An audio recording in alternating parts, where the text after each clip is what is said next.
കോൺഗ്രസ് പാർട്ടിക്കകത്ത് ഞങ്ങൾ ചർച്ച ചെയ്യുമ്പോൾ ഓരോരുത്തരും പറയുന്ന അഭിപ്രായം നിങ്ങളോട് പറയേണ്ട ബാധ്യത എനിക്കില്ലല്ലോ, അവകാശം എനിക്കില്ലല്ലോ. അല്ല, as of now ഇപ്പൊ എടുത്തിരിക്കുന്ന തീരുമാനത്തിൽ united decision, unanimous decision, totally agreeable decision. ആരെങ്കിലും എതിർത്തിട്ടുണ്ടോ ആ ഡിസിഷനെ?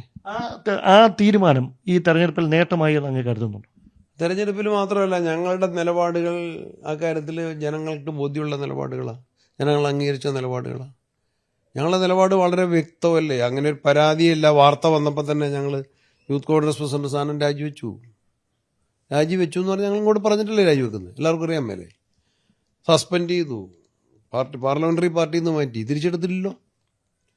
രണ്ടത് പുറത്താക്കി. CPM എന്താ ചെയ്യുന്നത്? അത്തരം പ്രതികളെയും മുഖ്യമന്ത്രി സംരക്ഷിക്കുകയാണ്. മുഖ്യമന്ത്രിയുടെ ആഫീസിലുണ്ട്, പേര് ഞാൻ പറയുന്നില്ല, എല്ലാവർക്കും അറിയാം. നിയമസഭയിലുമുണ്ട്, മന്ത്രിസഭയിലുമുണ്ട്, ഓഫീസിലുമുണ്ട്. അവരെയൊക്കെ സംരക്ഷിക്കുമ്പോഴാണ് ഞങ്ങൾ ഈ മാതൃകാപരമായ നിലപാടെടുത്തത്. അതിനെ മുഖ്യമന്ത്രി കിട്ടുന്ന അവസരം വെച്ച്, അദ്ദേഹത്തിൻ്റെ ഒരു പ്രത്യേകത, അദ്ദേഹത്തിൻ്റെ അധികാരം വെച്ചിട്ടും പ്രായം വെച്ചിട്ടും അദ്ദേഹത്തിന് നിങ്ങൾക്ക് ചോദിക്കാനുള്ള പ്രയാസം വെച്ചിട്ടും മറുപടി പറയാതെ അദ്ദേഹം ഒഴിഞ്ഞു പോകുന്നു.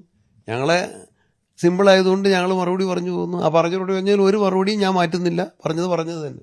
2 ചോദ്യങ്ങൾ കൂടിയുണ്ട്. അതിലൊന്ന്, തിരുവനന്തപുരം നഗരസഭ ഒരുപാട് ദശാബ്ദങ്ങൾക്ക് ശേഷം BJP പിടിച്ചിരിക്കുകയാണ്.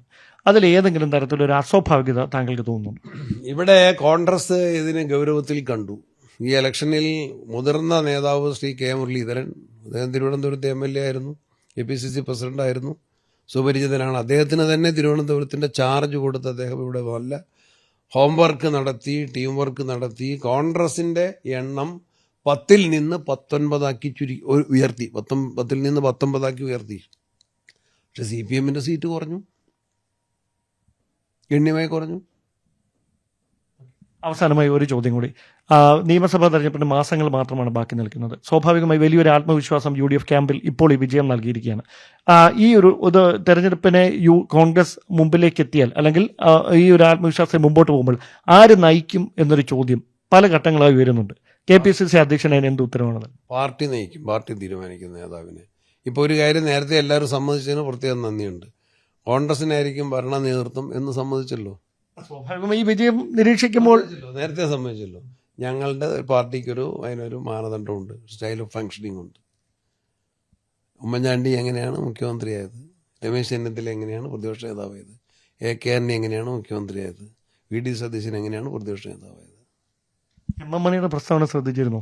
വോട്ട് ചെയ്ത ആളുകൾ ഞങ്ങളുടെ കയ്യിൽ നിന്ന് സഹായം പറ്റിയ ശേഷം ഞങ്ങളോട് നന്ദികേട് കാണിച്ചിരിക്കുന്നു എന്നാണ് അദ്ദേഹം പറഞ്ഞിരിക്കുന്നത്. ഞാൻ എല്ലാ വോട്ടർമാർക്കും നന്ദി പറയുന്നു. വോട്ടർമാരുടെ വിവേചന ശക്തിയിൽ ഞാൻ അവർക്ക് അഭിനന്ദനം അറിയിക്കുന്നു, നന്ദി പറയുന്നു. മണിയാശാൻ അവഹേളിക്കാത്തവരാരുണ്ട്?